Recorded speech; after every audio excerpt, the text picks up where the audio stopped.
Hello दोस्तों, welcome to my channel. ये है हिस्ट्री, थर्ड चैप्टर है एनसीईआरटी का और क्लास 7 का है। यूपीएससी पीसीएस के लिए कितना इंपॉर्टेंट है ये मैं पहले भी आपको बता चुकी हूँ, क्योंकि एनसीईआरटी बिना पढ़े अब कल्याण आपका नहीं होने वाला है।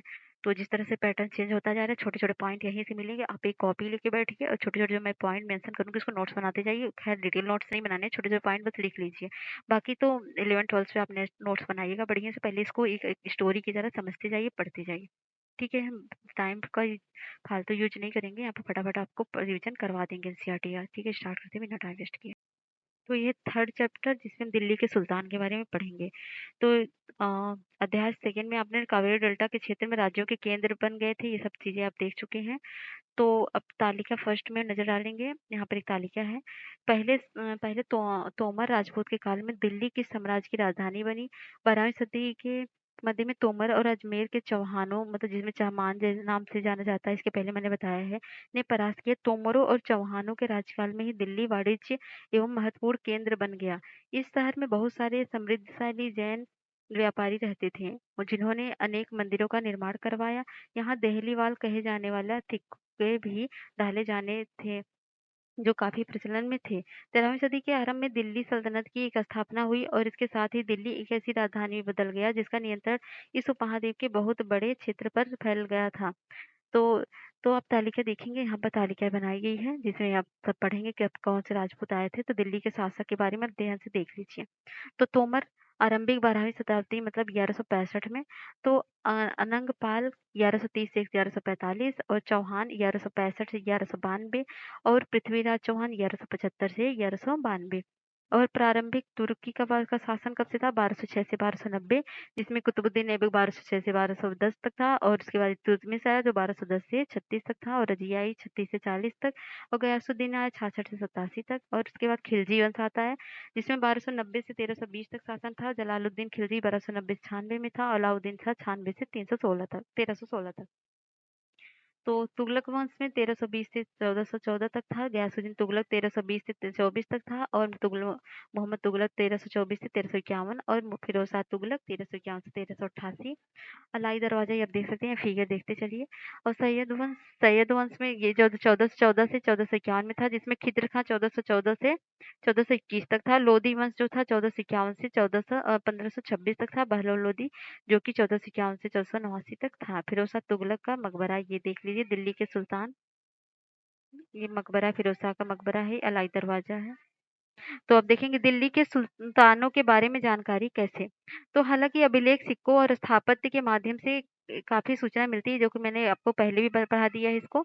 तो इतिहास, तारीख, एक वचन, तवारीख, मतलब तवारीख बहुवचन होता है, जो सुल्तानों के शासनकाल में प्रशासन की फारसी भाषा में लिखे जाते थे। तो यहाँ कुछ चित्र देखिए, लिख रहे हैं किस तरह से, छाप रहे हैं या किस तरह से क्या कर रहा है, जो भी कर रहा है। तो तावरीखी के लेखक, सचिव, प्रशासक, कवि और दरबारिये जैसे सुशिक्षित व्यक्ति होते थे, जो घटनाओं का वर्णन भी करते थे और शासकों को प्रशासक की संबंधित सलाह भी देते थे। वे न्यायसंगत शासन के महत्व पर भी बल देते थे। तो न्याय चक्र कैसा था? 13वीं सदी के इतिहासकार फख ए मुदव्विर ने लिखा है। क्या लिखा है?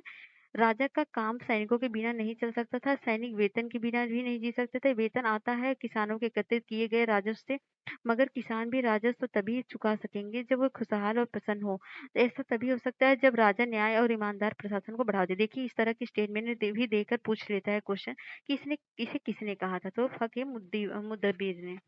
तो अगला है, ये कुछ और बातें ध्यान रखनी है। जैसे तवारीख लेखक नगरों में रहते थे, गांव में शायद ही कभी रहते थे। वे अक्सर अपनी इतिहास सुल्तानों के लिए लिखते थे। इनमें ढेर सारे इनाम, इकरार इकरार पाने की आशा लिखा करते थे। ये लेखक अक्सर शासकों के जन्मसिद्ध अधिकार और लिंग भेद पर आधारित आदर्श समाज व्यवस्था बनाए रखने की सलाह देते थे। उनके विचारों से सारे लोग सहमत नहीं होते थे। जन्मसिद्ध अधिकार क्या होता है? ये अधिकार विशेषाधिकार का दावा होता है। उदाहरण के लिए लोग मानते हैं कि कुलीन व्यक्तियों को कुछ खास परिवारों में जन्म लेने के कारण शासन करने का अधिकार विरासत में मिलता है। और लिंग भेद, स्त्रियों तथा पुरुषों के बीच सामाजिक शरीर रचना संबंधी अंतर, आमतौर पर यह तर्क दिया जाता है कि अंतर के कारण पुरुष स्त्रियों की तुलना में श्रेष्ठ हैं। तो 1236 में सुल्तान इल्तुतमिश की बेटी रजिया जब सिंहासन पर बैठती है, तो युग के इतिहासकार मिन्हाज ए सिराज ने स्वीकार किया है कि वह अपने सभी भाइयों में अधिक योग्य, सक्षम थी, लेकिन फिर भी वह एक रानी के शासक के रूप में मान्यता नहीं दे पा रही थी। दरबारी जन भी उसके स्वतंत्र रूप से शासन करने की कोशिश से प्रसन्न नहीं थे। 1240 में उसे सिंहासन से हटा दिया गया। रजिया के बारे में मिन्हाज सिराज के विचार क्या थे? सिराज का सिराज का सोचना था कि ईश्वर ने आदर्श समाज व्यवस्था बनाई है, जिसके अनुसार स्त्रियों को पुरुषों के अधीन होना चाहिए। रानी का शासन इस व्यवस्था के विरुद्ध जाता था। इसलिए वह पूछता है, खुदा की रचना के खाते में उसका ब्यौरा चूंकि मर्दों की सूची में नहीं आता, इसलिए इतनी शानदार खूबियों से भी उसे आखिर हासिल क्या हुआ? रजिया ने अपने अभिलेखों और सिक्कों पर अंकित करवाया कि वह सुल्तान इल्तुतमिश की बेटी थी। आधुनिक आंध्र प्रदेश वारंगल क्षेत्र के किसी समय काकतीय वंश का राज्य था। उस वंश की रानी रुद्रमा देवी, जो 1262 से 89 के व्यवहार से रजिया का व्यवहार बिल्कुल विपरीत था। रुद्रमा देवी ने अपने अभिलेखों में अपना नाम पुरुषों जैसा लिखवाकर अपने पुरुष होने का भ्रम पैदा किया था। एक और महिला शासक थी, कश्मीर की रानी दिद्दा। तो महिलाओं के बारे में अगर एम्पावरमेंट के बारे में पूछे, तो अगर आप महिलाओं के पास्ट के बारे में बताओगे, मतलब हिस्ट्री में क्या था, तो ये इन सब लोगों का नाम नोट कर लीजिए, इनका मेंशन करना आपके आंसर को बहुत खूबसूरत बनाएगा। रानी दिद्दा 980 से 1103 तक 1003 तक कहाँ थी? कश्मीर की शासिका थी। उनका नाम दीदी बड़ी बहन से निकला है। जाहिर है प्रजा ने अपनी प्रिय रानी को स्नेह भरा संबोधन दिया होगा। तो यहाँ दिल्ली सल्तनत का विस्तार गैरिसन शहर से साम्राज्य तक है।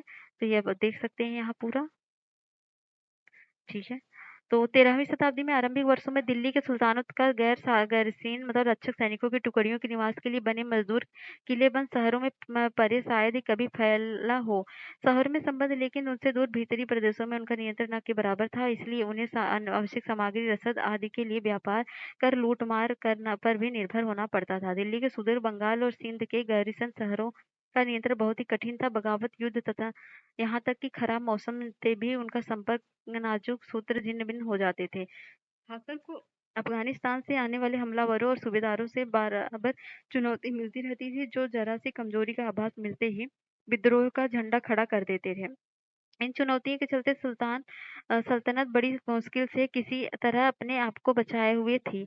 इसका विस्तार हुआ गयासुद्दीन बलबन, अलाउद्दीन खिलजी और मोहम्मद तुगलक के राज्यकाल में। सल्तनत की भीतरी सीमाओं में जो अभियान चले, उसका लक्ष्य था गैरिसन शहरों की पृष्ठभूमि में स्थित भीतरी क्षेत्रों की स्थिति को मजबूत करना। इन अभियानों के दौरान गंगा यमुना के दोआब से जंगलों का साफ कर दिया गया और शिकारी संग्राहकों चारवाहों के उनका पर्यावरण से खदेड़ दिया गया। जमीन किसानों को दे दी गई और कृषि कार्य को प्रोत्साहन किया गया और व्यापार मार्गों की सुविधा और क्षेत्रीय विस्तार की उन्नति की खातिर नए किले, शहर बसाए जाने लगे। दूसरा विस्तार था सल्तनत की बाहरी सीमा पर हुआ। अलाउद्दीन खिलजी के शासनकाल में दक्षिण भारत को लक्ष्य करके सैनिक अभियान शुरू हुआ और यह अभियान मोहम्मद तुगलक के समय में अपनी चरम सीमा पर पहुंचा। अभियान में सल्तनत की सेनाओं ने हाथी, घोड़े, गुलाम और मूल्यवान धातुएं अपने कब्जे में ले ली। दिल्ली सल्तनत का सेनाओं की शुरुआत अपेक्षाकृत कमजोर थी, मगर 150 वर्ष बाद मोहम्मद बिन तुगलक और राज्यकाल के अंत तक इस उपमहाद्वीप का एक विशेष क्षेत्र उनके युद्ध अभियान के अंतर्गत आ चुका था। उसने शत्रुओं की सेनाओं को परास्त किया और शहरों पर कब्जा कर लिया और इसके सूबेदार और प्रशासक मुकदमों में फैसला सुनाते थे और साथ ही किसानों से कर वसूल करते थे। लेकिन इतने विशाल क्षेत्र पर इनका नियंत्रण किस सीमा तक और कितना प्रभावी था, ये बात क्वेश्चन मार्क है। तो दक्षिण में देख ले सकते हैं, दिल्ली से लेकर चित्तौड़, रणथंभौर, गुजरात, कड़ा वगैरह सब आप देख सकते हो। सैनिक अभियान इस तरह का था। तो अब तो आगे बढ़ेंगे। 12वीं सदी के आखिरी दशक में बनी कुबल अल इस्लाम मस्जिद तथा उसकी मीनारे, यह जामा मस्जिद दिल्ली के सुल्तानों द्वारा बनाई गई सबसे पहले शहर में स्थित थी। इतिहास में इस शहर को देहली ए कुन्हा मतलब पुराना शहर कहा गया। इस मस्जिद का इल्तुतमिश और अलाउद्दीन खिलजी की और विस्तार किया। मीनार 3 सुल्तानों कुतुबुद्दीन ऐबक और इल्तुतमिश फिरोज शाह तुगलक द्वारा बनाई गई थी। तो ठीक है। अब यह अरबी भा मतलब मस्जिद अरबी भाषा का अर्थ है। यहाँ मुसलमानों अल्लाह की आराधना करते थे, ये आपको पता ही होगा। ये देख लीजिए, मस्जिद है। मोहम्मद तुगलक के राजकाल में राजधानी जहांपनाह की मुख्य मस्जिद तौर पर बनाई गई थी। और आगे दिल्ली सुल्तान के सहारे उपमहाद्वीप के अनेक शहरों ने मस्जिद बनवाई। उसमें से मुसलमान इस्लाम के रक्षक होने के दावे को बल मिलता था और समान आचार संहिता और आस्था का पालन करने वाले श्रद्धालुओं पर परस्पर एक समुदाय से जुड़े होते थे। तो ये है मोट की मस्जिद। सिकंदर लोदी ने शासनकाल में यह उसके मंत्री द्वारा बनाई गई थी ये। उसके बाद है वो ये देख लीजिए, ये है जमाली कमाली मस्जिद जो 1520 के दशक में आखिरी दिनों में निर्मित की गई थी ये। तो खलजी और तुगलक वंश के अंतर्गत प्रशासन और समेकन नजदीकियों की एक नजर डालती हैं। तो दिल्ली सल्तनत जैसे विशाल साम्राज्य के समेकन के लिए विश्वसनीय सूबेदार तथा प्रशासकों की जरूरत थी। दिल्ली के आरंभिक सुल्तान विशेषकर इल्तुतमिश सामंत और जमींदारों के स्थान पर अपने विशेष गुलामों को सूबेदार नियुक्त करना अधिक पसंद करते थे। इन गुलामों को फारसी में बदंगा कहा। किसको बदंगा कहा? गुलामों को। इसे नोट कर लीजिए। इसे इन्हें सैनिक सेवा के लिए खरीदा जाता था। उन्हें राज्य के कुछ ही महत्वपूर्ण राजनीतिक पद पर काम करने के लिए बड़ी सावधानी प्रशिक्षित किया जाता था। और सुल्तानों को सलाह दी जाती थी कि जिस गुलाम को हमने पाला पोसा और आगे बढ़ाया उसकी हमें देखभाल करनी चाहिए, क्योंकि तकदीर अच्छी हो तो तभी पूरी जिंदगी कभी कभी भी योग्य और अनुभवी गुलाम मिलता है। बुद्धिमानों का कहना है कि योग्य और अनुभवी गुलाम बेटे से भी बढ़कर होता है। तो क्या गुलाम को बेटे से बढ़कर मानने का कोई कारण समझ में आता है? तो खलजी तथा तुगलक शासक बदंगा का इस्तेमाल करते रहे और साथ ही अपने पर आश्रित निम्न वर्ग के लोगों को भी उच्च राजनीतिक पदों पर बैठाते रहे। ऐसा लोगों को सेनापति और सूबेदार जैसे पद दिए जाते थे, लेकिन इससे राजनीतिक अस्थिरता भी पैदा होती थी। गुलाम और आश्रित अपने मालिकों और संरक्षकों के प्रति तो वफादार रहते थे, मगर उनके उत्तराधिकारियों के प्रति नहीं। नए सुल्तानों के अपने नौकर होते थे और फलस्वरूप किसी नए शासक को सिंहासन पर बैठते ही प्राय नए और पुराने सरदारों के बीच टकराव शुरू हो जाती थी। सुल्तानों द्वारा तब निचले तबके के लोगों को संरक्षण दिए जाने लग के कारण उच्च वर्ग के कई लोगों को गहरा धक्का मिलता था और फारसी तवारियों के लेखकों ने निचले खानदान के लोगों को ऊंचे पद पर बैठाने के लिए दिल से सुल्तानों की आलोचना भी की है। सुल्तान मोहम्मद तुगलक के अधिकारी जन। सुल्तान मोहम्मद तुगलक ने अजीज खुमार नामक कल्लाल, शराब बनाने वाले और बेचने वाले, फिरोज हज्जाम नामक नाई, मनका तब्बाक नामक बावर्ची और लड्ढ तथा पीरा नामक मालियों को ऊंचे प्रशासनिक पदों पर बैठाया। 14वीं शताब्दी के मध्य में इतिहासकार जियाउद्दीन बर्नी ने उन नियुक्तियों का उल्लेख सुल्तान के राजनीतिक विवेक के नाश और शासन करने की अक्षमता के उदाहरण के रूप में किया। तो यहाँ पर हम देखेंगे पहले वाले सुल्तानों की ही तरह खिलजी और तुगलक शासकों ने भी सेना नायकों मतलब भिन्न भिन्न आकार के इलाकों को सूबेदार के रूप में नियुक्त किया। इलाके क्या कहें? एकता कहलाए और इन्हें संभालने वाले इक़्तिदार कहलाए, मुफ्ती कहे जाते थे। मुफ्ती का अर्थ था मुफ्ती का फर्ज था सैनिकों अभियानों का नेतृत्व करना और अपने इक्तों पर कानूनी व्यवस्था बनाए रखना। अपने सैनिक सेवाओं के बदले वेतन के रूप में मुफ्ती अपने इलाकों के राजस्व की वसूली करते थे और राजस्व के रूप में मिली रकम से ही अपने सैनिकों को तनख्वाह देते थे। मुफ्ती लोगों पर काबू रखते थे और अपने सबसे प्रभावी तरीका यह था कि उनका पद वंश परंपरा से ना चले और उन्हें कोई इक्ता थोड़े-थोड़े समय के लिए ही मिले, जिसके बाद उनका स्थानांतरण कर दिया जाए। और सुल्तान अलाउद्दीन खिलजी और मोहम्मद तुगलक के शासनकाल में नौकरी के लिए कठोर नियमों का भी सख्ती से पालन करना होता था। मुफ्ती लोग द्वारा एकत्रित किए गए राजस्व की रकम का हिसाब लेने के लिए राज्य द्वारा लेखा अधिकारी नियुक्त किए जाते थे। इस बात का ध्यान रखा जाता था कि मुफ्ती राज्य द्वारा निर्धारित कर वसूली और तय संख्या के अनुसार सैनिक रखें।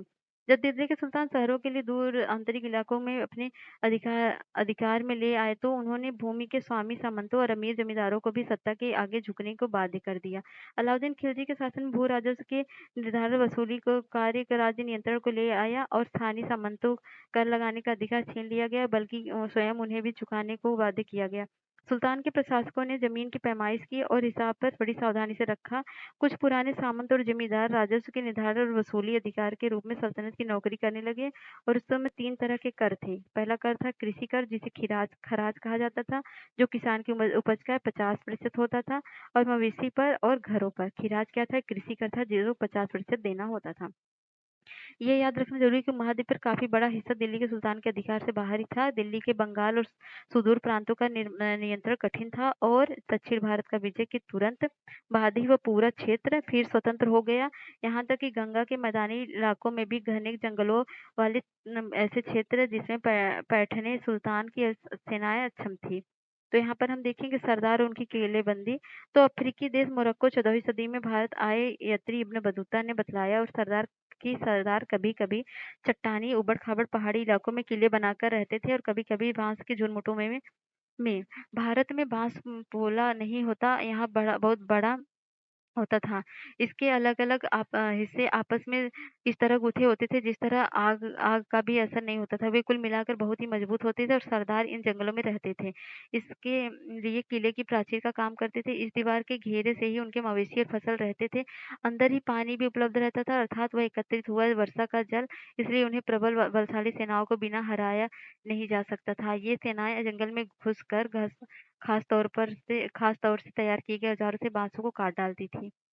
तो चंगेज़ खां के नेतृत्व में मंगोलों ने 1219 में उत्तर-पूर्वी ईरान में ट्रांसअक्सियाना मतलब जो आधुनिक उज़्बेकिस्तान पर हमला किया और इसके शीघ्र बाद ही दिल्ली सल्तनत को अपना धावा झेलना पड़ा। अलाउद्दीन खिलजी मोहम्मद बिन तुगलक के शासनकाल के आरंभ में दिल्ली मंगोलों के धावे बढ़ गए थे और जिससे मजबूर होकर दोनों ही सुल्तानों को एक विशाल स्थानीय सेना खड़ी करनी पड़ी। इतनी विशाल सेना को संभालना प्रशासक के लिए बड़ी चुनौती थी। इसी सुल्तानों को ने इस चुनौती का सामना कैसे किया होगा? तो कौन थे? अलाउद्दीन खिलजी और मोहम्मद तुगलक। तो यहाँ पूछ लेगा चंगेज़ खां किस शासनकाल में था? तो अलाउद्दीन खिलजी और मोहम्मद तुगलक के। तो अलाउद्दीन खिलजी और मोहम्मद तुगलक यहाँ पर दिया गया है। ठीक है? तो दिल्ली पर 2 बार हमले अलाउद्दीन खिलजी, मोहम्मद तुगलक। तो दिल्ली पर 2 बार आक्रमण हुआ अलाउद्दीन का 1299 से 1300 में और 1302 से 1303 में। इसका सामना करने के लिए अलाउद्दीन खिलजी ने एक विशाल सेना खड़ी की और अलाउद्दीन खिलजी ने अपने सैनिकों के लिए सीरी नामक एक नया गैरिसन शहर बसाया। मानचित्र 1 में आपको दिखाएँगे सैनिकों के पेट भरने की समस्या को गंगा यमुना के बीच की भूमि के रूप में खेती पैदावार इकट्ठी करके हल किया। किसानों की पैदावार का 50% हिस्सा लेकर देने के तौर पर ये तय कर दिया गया था। सैनिक को वेतन भी दिया जाता था। अलाउद्दीन सैनिकों को एकता के स्थान पर नगद वेतन देता था और सैनिक अपनी आवश्यकता के सामान नई दिल्ली के व्यापारियों से खरीदते थे और आशंका थी कि व्यापारी अपनी चीजों की कीमतें बढ़ा देंगे। इसे रोकने के लिए अलाउद्दीन खिलजी ने दिल्ली में चीजों की कीमतों पर नियंत्रण लागू किया। अफसर बड़ी सावधानी से कीमतों का सर्वेक्षण करते थे और व्यापारी निश्चित दरों का उल्लंघन करते थे, उन्हें सजा मिलती थी। और मोहम्मद तुगलक क्या करता? मोहम्मद तुगलक के शासन के प्रारंभिक दौर में सल्तनत पर हमला हुआ, मंगोल सेना परास्त हो गई और मोहम्मद तुगलक को अपनी सेना की शक्ति और संसाधनों पर इतना विश्वास था कि उसने ट्रांस पर आक्रमण की योजना बना ली। एक अस्थायी सेना तैयार करना उसका आक्रामक कदम था। यह नया गैरिसन शहर बनाने के स्थान पर दिल्ली के 4 शहरों में सबसे पुराने शहर देहली एक पुनः को निवासियों से खाली करवाकर वहां पर सैनिक छावनी बना दी। और सेना को खिलाने के लिए उसने इलाके में खाद्यान्न इकट्ठा किया और सैनिकों की विशाल सेना की जरूरत पूरा करने के लिए सुल्तान ने अतिरिक्त कर भी लगाए। मोहम्मद तुगलक भी अपने सैनिकों को नगद वेतन देता था लेकिन कीमतों पर नियंत्रण करने की जगह पर उसने कुछ आज की कागजी मुद्रा की टोकन मुद्रा चढ़ाए सिक्के धातु के बने होते थे लेकिन सोने चांदी के ना होकर सस्ती धातु के 14वीं सदी के लोगों द्वारा इस पे भरोसा नहीं था। वे बड़े चतुर थे और अपने सोने चांदी के सिक्के को बेच कर रख लेते थे और तमाम कर इन टोकन मुद्रा से ही चुकाते थे। इस सस्ते मुद्रा जैसी जाली सिक्के भी बड़ी आसानी से बनाए जा सकते थे। मोहम्मद तुगलक द्वारा उठाए गए प्रशासनिक कदम बेहद असफल रहे और कश्मीर पर उनका आक्रमण पूरी तरह विफल रहा। तब उसने तुरान पर हमला करके तुरान पर हमला करने का इरादा छोड़ दिया, अपनी विशाल सेना को भंग कर दिया। इस बीच उसने प्रशासन संबंधी जो कदम उठाए, उसने कई परेशानियां पैदा की। दौलताबाद ले जाने से कई लोग नाराज थे, मतलब राजधानी और करों में वृद्धि और गंगा यमुना के दोआब में अकाल में विक्षुब्ध जनता बगावत पर उतर आई और मोहम्मद तुगलक को अंततः टोकन मुद्रा भी वापस लेनी पड़ी। तो इन तमाम असफलताओं की गिनती करने में कभी-कभी भूल जाते हैं कि सुल्तान इतिहास में पहली बार दिल्ली के किसी सुल्तान ने मंगोल इलाके को फतह करने के लिए अभियान की योजना बनाई थी। जहां अलाउद्दीन खिलजी का बल प्रतिरक्षा पर था, वहीं मोहम्मद तुगलक ने द्वारा उठाए गए कदम मंगोलों के विरुद्ध सैनिक आक्रमण की योजना का हिस्सा था। 15वीं 16वीं शताब्दी में सल्तनत कैसा था तो देखेंगे हम। तो तुगलक वंश के 1226 तक दिल्ली तथा आगरा का सैयद तथा लोधी वंशों का राज्य रहा। तब तक जौनपुर, बंगाल, मालवा, गुजरात, राजस्थान पूरे दक्षिण भारत में स्वतंत्र शासक उठ खड़े हुए। उनकी राजधानी समृद्ध थी और राज्य फल फूल रहे थे। इसी काल में अफगान तथा राजपूतों जैसे नए शासक समूह भी उभरे। इस काल में स्थापित राज्य में कुछ छोटे तो थे पर शक्तिशाली वो थे और उनका शासन बहुत ही कुशल था, सुव्यवस्थित तरीके से चल रहा था। शेरशाह सूर्य 1540 से 45 में बिहार में अपने चाचा के एक छोटे से इलाके के प्रबंधक के रूप में काम करना शुरू किया। आगे चलकर उसने इतनी उन्नति की कि मुगल सम्राट हुमायूं से 1530 से 45 और 55 से 56 तक चुनौती दी और परास्त किया। शेरशाह ने दिल्ली पर अधिकार करके स्वयं पर अपना राजवंश स्थापित किया। हालांकि सूरी वंश ने केवल 15 वर्ष शासन किया लेकिन प्रशासन ने अलाउद्दीन खिलजी वाले कई तरीकों को अपनाकर उन्हें और भी चुस्त बना दिया और महान सम्राट अकबर ने जब मुगल साम्राज्य को समेकित करा तो उसने अपने प्रतिमान के रूप में शेरशाह की प्रशासन व्यवस्था को ही अपनाया था। तो तीन श्रेणियाँ और ईश्वरीय शांति, नाइट और धर्म युद्ध, ये आप पढ़ लीजिएगा और यहाँ पर ये चैप्टर खत्म होता है। कैसा लगा चैप्टर बताइएगा जरूर। ये आप होमवर्क अपने टेलीग्राम में लिख के मेरे टेलीग्राम में आप भेजेंगे। टेलीग्राम का लिंक आपको डिस्क्रिप्शन बॉक्स में मिलेगा या फिर कमेंट बॉक्स में। इसका आंसर आप जरूर देखिए, आपका होमवर्क है। दिल्ली में पहले पहल राजधानी किसने स्थापित की? और दिल्ली सुल्तान के शासन में प्रशासनिक भाषा क्या थी? किस शासन के दौरान सल्तनत का सबसे बड़ा अधिक विस्तार हुआ? विनोद किस देश से भारत आया था? बस इतने आंसर आपको देने हैं। मिलते हैं नेक्स्ट वीडियो में, तब तक के लिए बाय बाय। और जाने से पहले हमारे चैनल को लाइक करिए, शेयर करिए, सब्सक्राइब करिए।